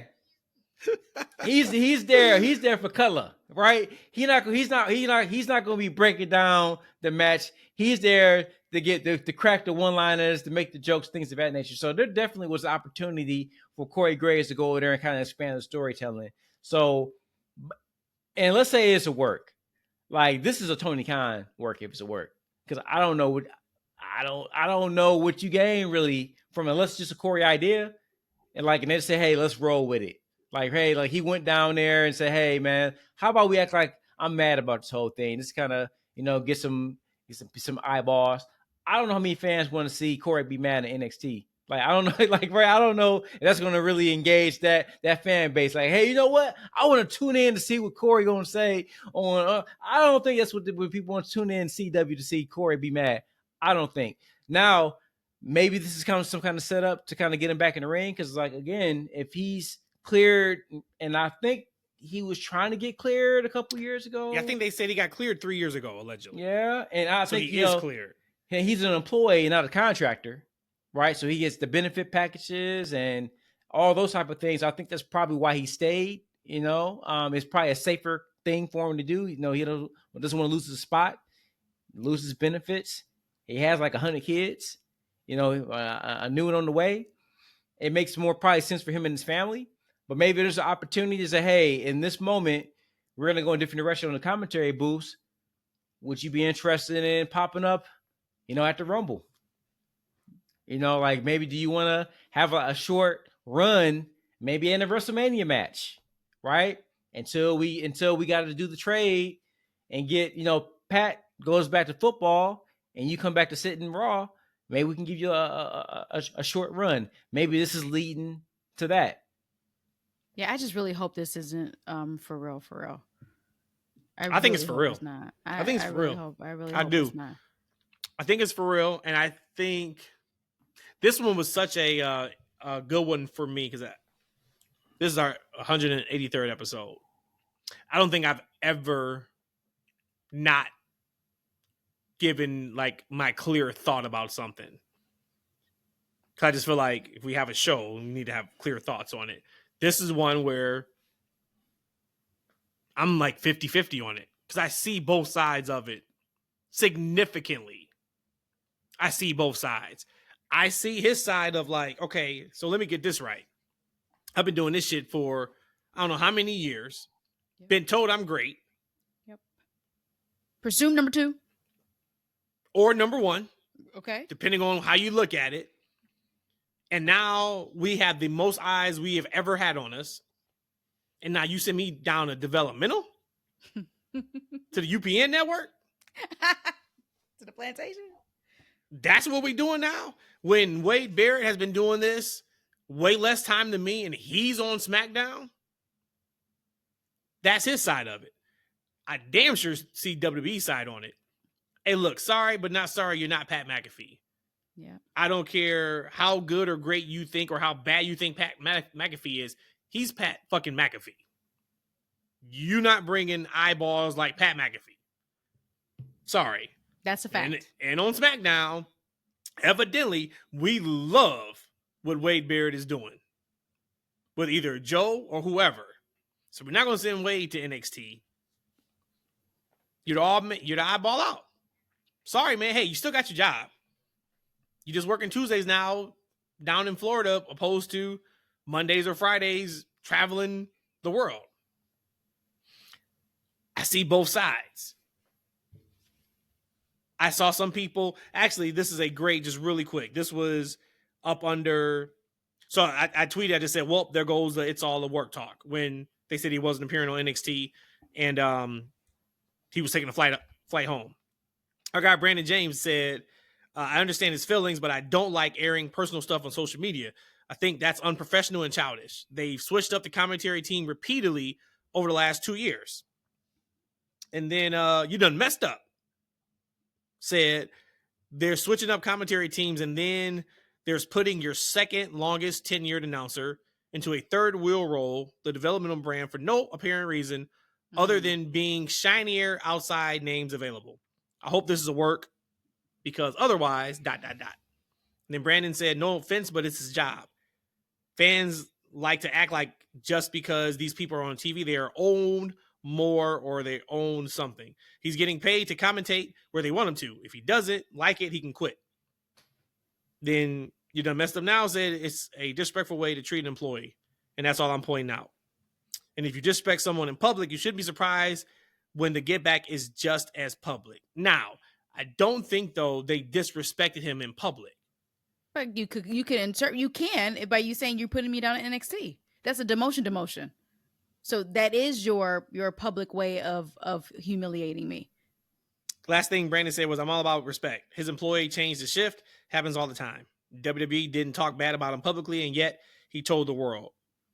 Take it up with them man to man. If you don't like their decision, find another job. I'm 50-50.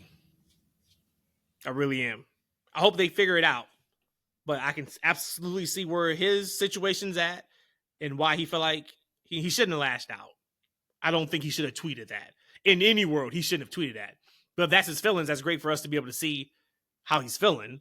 Mm-hmm.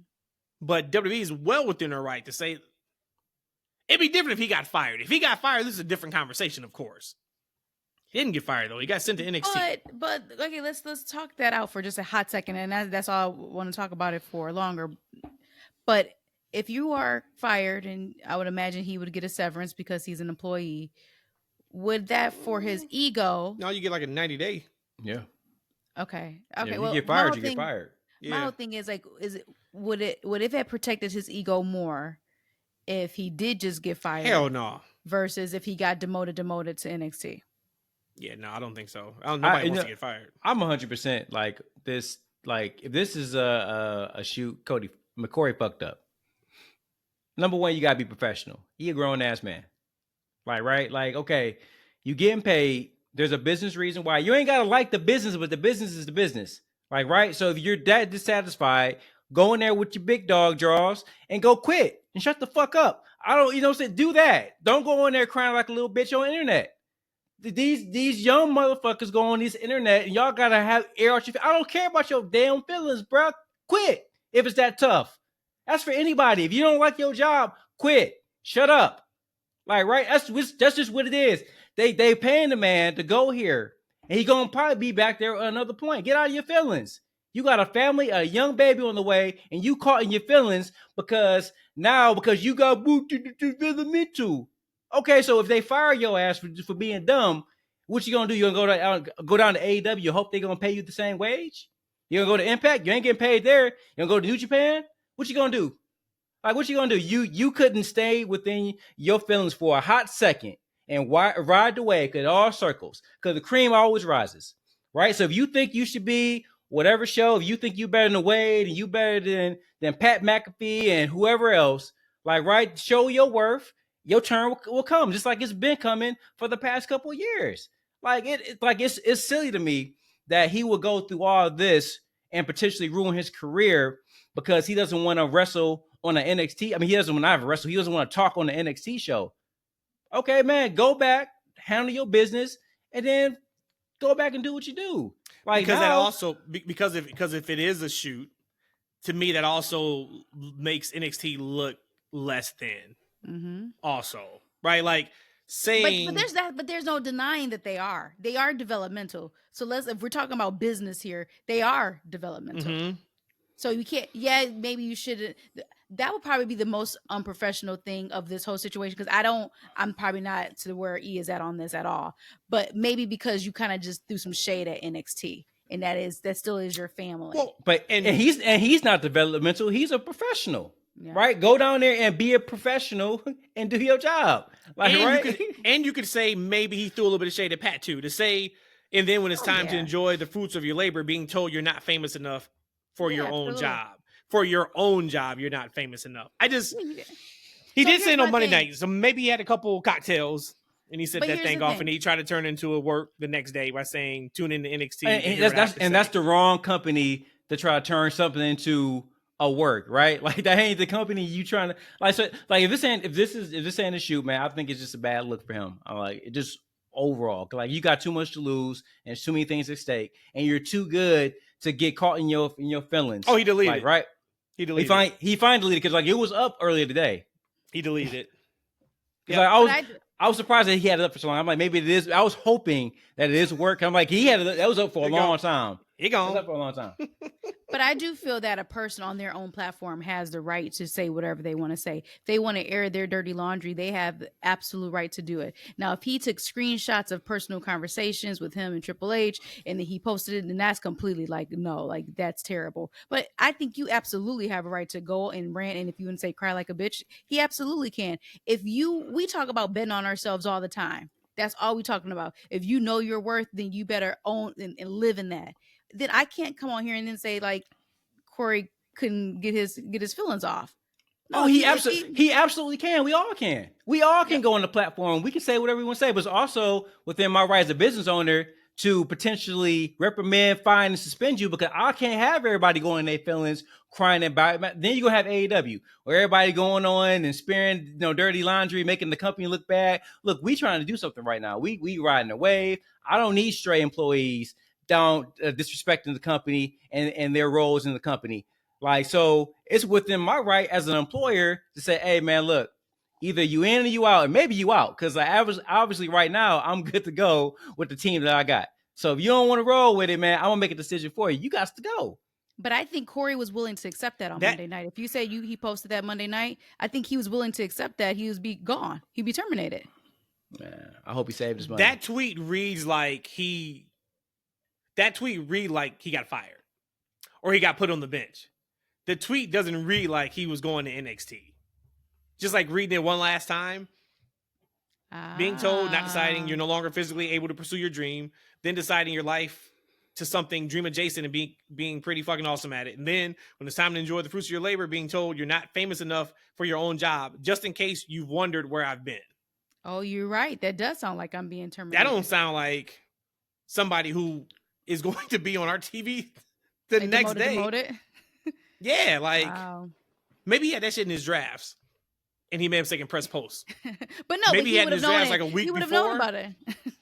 No, I'm saying like before, like that may have been something that was in his drafts, like last Monday, the first Monday Night Raw in the Netflix era, or last year, and and then they were like, "Hey, we want you to NXT." He's like, "Okay, cool." And then these people gotta get more mentally tough nowadays, man. These people gotta get more mentally tough, man. But I don't think he's weak because you go on there and you say and you. Yeah, I don't think he's weak. I don't think he's weak at all. I think that's. I'm not saying that he personally is, but he made a weak ass decision. I don't think that's a weak ass decision. And sometimes in the moment, hey, if he was happy with it, if he ran it past Carmella and say, "Hey, baby, proofread this for me." Yeah.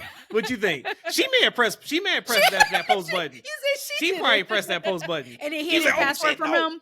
Hit his password for him for the whole day. For him to take it. So, it's been more than days.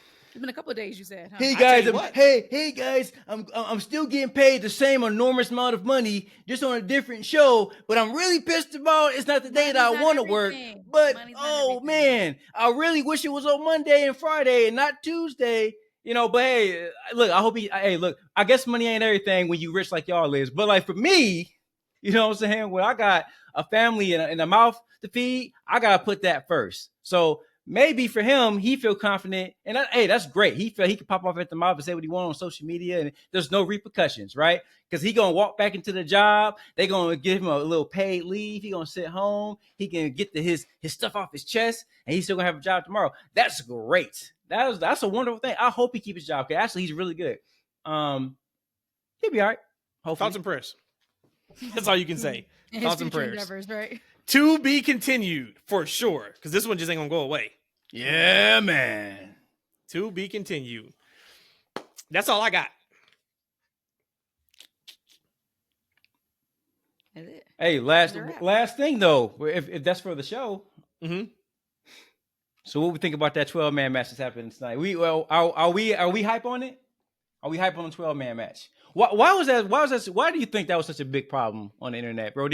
You know that on Dynamite they advertised Collision 4-man match. Oh, it's Collision. Yeah. So they had the Death Riders, in the Learning Tree versus Powerhouse Hobbs. I don't know everybody, but it's like a 20-man tag team match. And like the internet went hot about it. Like I don't get why everybody was so upset about it, Matt. Why y'all think that is? I'm just gonna say this piece on it because I saw 12-man, but I didn't know what show or anything like that. I would just say that this was probably the last of the AEW wanna do well fans. I think this was a turning point. 2025 year change. I think the last of the last, not those fans still for AEW, but the last of the just wrestling fans. I think they finally had enough. This was the icing on the cake. Like, you know what? I just can't support this anymore. When y'all figure it out, I'll come back. But I think that was just like the nail in the coffin. I mean, it wasn't the nail in the coffin because they all watched Dynamite, I'm sure. Tonight we're recording this on Wednesday during Dynamite, so I think they all watch Dynamite. But what I think it is even the diehards are getting fed up with some of the things that just don't make sense. This Death Riders story, from everything I've seen, I have not seen one person yet who is just not yay AEW, boo WWE that's enjoying this storyline. I haven't seen one at all. So you have that. You got Jericho, and I definitely ain't seen nobody who said they've enjoyed Jericho's work in Lord's and Savior's year 2024 or 2025 He got something on Tony. I know he got something on Tony. Man, he's in that match. So that's the surface level piece. Outside the surface level, what I said was I think this is the straw that broke the camel's back in regards to now needing to be vocal about how much we don't like it, because people have tried to enjoy AEW for the last 12 to 16 months, and the majority is lacking. They always are going to do some good stuff because they have tremendous wrestlers there. That's never not going to be a thing. Mm-hmm. If you are into wrestling, you are always going to be able to watch AEW and enjoy it because they do wrestling very well. But there's just so many missed opportunities. So when you see a match like that, for me, and this is me looking deep into the weeds, Powerhouse Hobbs has a match against Mox tonight for the title. Okay, we know Powerhouse Hobbs is not winning this title, but let's give me weekly episodic television. So when I see that match on Wednesday, and then before that match, you give me a 12-man graphic with Powerhouse Hobbs on one side and Mox on the other side. Doesn't necessarily tell you who's going to win or lose, but it does because of the positioning of Powerhouse Hobbs. Yes, I know Chris Jericho is the star. Chris Jericho needs to be in the front row. But how about we put Powerhouse Hobbs in the front row, directly next to Mox? Right. Not in the back row. Right. You're making him less than, he hasn't even had his championship match yet. Yep. That is what I talk about when I talk about episodic television they lack at. There was no reason why that match should have been announced. I enjoyed it. I enjoyed seeing the responses, and not because, hey, it's boo AEW, but I enjoyed it because there were so many Twitter accounts that only do positive AEW, overly positive. Like something that wasn't even that good. And you're just, oh my God, it's the best thing I've ever seen. Even they were like, hey, this ain't it. Hey, this ain't it. So that to answer your question, that's why I think it was like that. I think it was just a matter of like, all right, what are we doing? What are we doing? Yeah, I don't have strong feelings about it, to be honest with you. I actually was kind of surprised that there was so much backlash around it. Because I almost feel like, look, the booking of the company hasn't changed in the past 3 to 6 months, to be honest with you. So like in this, we about to go ahead and wrap this up in a minute, but I would love to get you guys' take on, because this is, I think I made it before. I like poking y'all a little bit. Y'all be getting so high on these chairs sometimes, man. I love messing with y'all sometimes, especially when they come to AEW. Yeah, I said, I'm talking about me. I said, I like poking y'all. You be getting high. You be getting high. No. I told you I'm gonna do the montage of Daddy was right. I'm usually right on these. I'm always right into arguments all the time.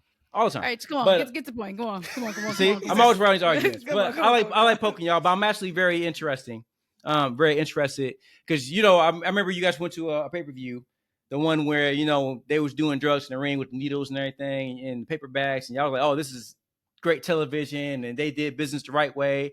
And then it was like a month or so later, y'all went to another show like, yo, this sucks, like, right? And that's not to poke like y'all at all, but because a lot of fans have made that sudden shift from like, hey, I'm in, to hey, I'm out, like almost very quickly. Like, so I'm just very interested to hear people who actually made that to like, hey, what specifically? I know you get the eulogy, but how'd you go from like, I love it to this ain't for me no more?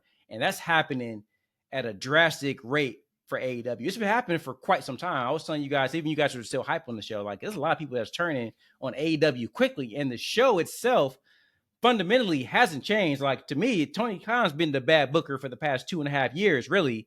Like, right? And I don't think he's gotten that much worse than he was a year ago. So I'd be really interested to know what the specifics on, like, hey, like, what for you as a fan has changed so much to where now we're looking at a 25-man match, and it's like the end of the world. Now, do I agree that's the way to book? Hell no, man. Like, what I'm saying, for the very reasons that you said. I think part of the problem necessarily with that graphic that you spoke of, I think that's, Tony Khan, who likes to micromanage. I think he didn't micromanage enough on certain instances, so we had people who could, because I think that's more of a whoever makes those graphics. Like, somebody saw that and that was an oversight. Like, we booking a match next week. Maybe we should have Hobbs in the front. That's an oversight. I didn't pay attention to it myself, to be honest with you. So I think that's more of a details. But you see, that's a company who doesn't thrive in the details anyway. Like, well, right, that's the common thread with them. They don't. The details are unimportant that they constantly miss all the time. And that is your answer. Why some people just like what is happening? It's because they're never look at the details. And this, once again, the Death Rider storyline. Nobody likes it. That's your main storyline. AEW was always good for their main storyline being great. And the other stuff you would look at and kind of like, I don't know about that. But that main storyline is great. So nobody enjoys the world champion storyline. One of your biggest stars, MJF, is now feuding with Jeff Jarrett. Oh God. Right? So, like, you have him going from a storyline that nobody cares about with Adam Cole that should have ended months ago to going right to Jeff Jarrett. He's one of your biggest stars. And unfortunately, and this is about to be like a unpopular position or statement, and I think it's kind of crazy, and I don't know whose fault. MJF has peaked. Unfortunately, he's peaked. And he was the biggest of the biggest at his height. So that's maybe not saying unfortunately, but there is no, like, he's not set up for success right now. I don't even know where you put, if he wasn't feuding with Jeff Jarrett. And once again, I know I'm not really the person to be talking about because I don't watch it week to week. I don't know where else he goes though. Who does he feud with? So now is he going to be put in the position of grizzled veteran bringing up the upstarts? No. Is he put in the position to be fighting for the championship? Okay, well then if he does, who is he challenging? The same people we've seen already? Like, he's lost, I think, just completely in the shuffle.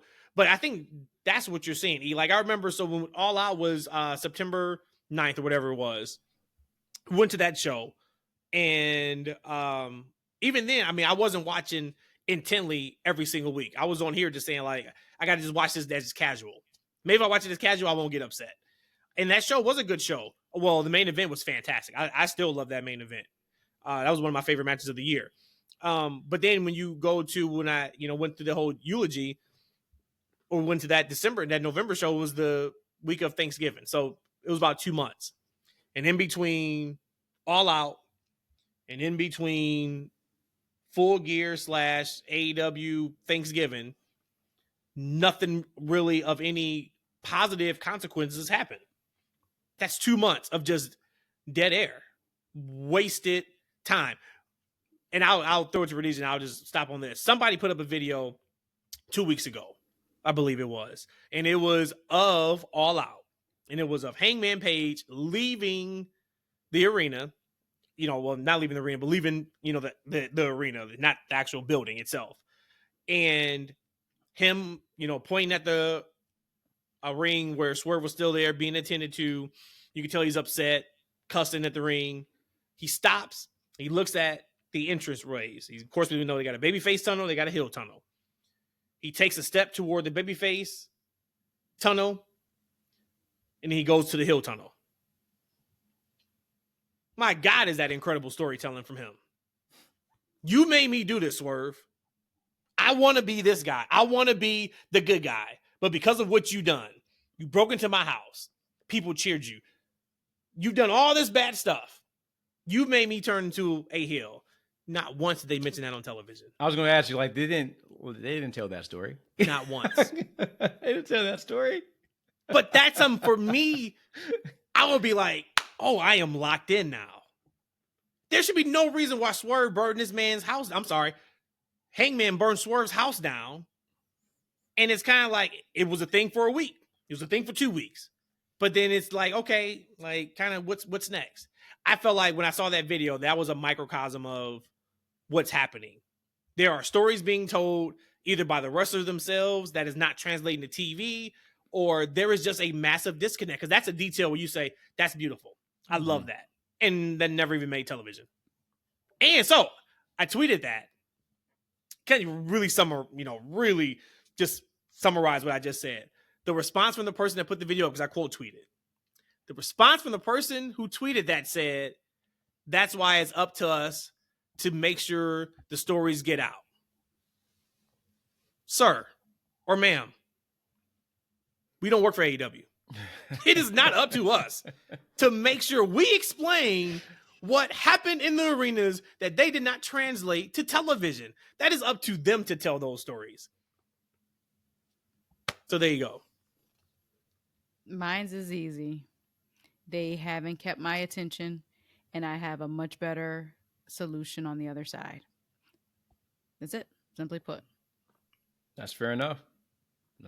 It's tragic, man. Because for me, you mentioned watching the show more casually, Matt. Like I watch the show now that you guys don't burden me. We have to watch this show and analyze it, and we have to watch the pay-per-views anymore. And I have to sit there and give up my time. That was for me. That's what it was. Like I gotta give up my time and watch these entire shows, and I don't feel like it was worthy of my entire attention or my money. Like right, especially these pay-per-views, they were $50, and I'm watching these matches that some of them are good matches, but shit.